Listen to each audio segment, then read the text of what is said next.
this video I've got a fan running in the background. I'm going to show you how you can remove the background noises like this and improve the quality of your videos. With a lot of Windows computers, if you go down to the bottom search and type Clipchamp, it'll come up. If you haven't got Clipchamp installed on your machine, you're on a different operating system, I've got links in the description where you can obtain it, download it, you can work with it online. So down here I've got you can create a new project up there.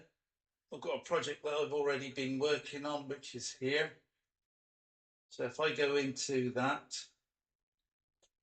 and where I flipped my fingers, I put a split in it up there, so you can see the difference.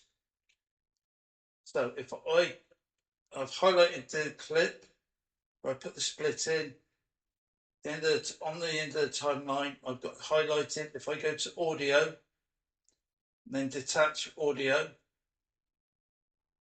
let's detach the audio. So if I highlight the audio, then select noise suppression, then I should have removed the fan in the background noise. So if you found value in this video and you liked it, you want to see more Clipchamp videos, check out the playlist at the end. Thanks for watching.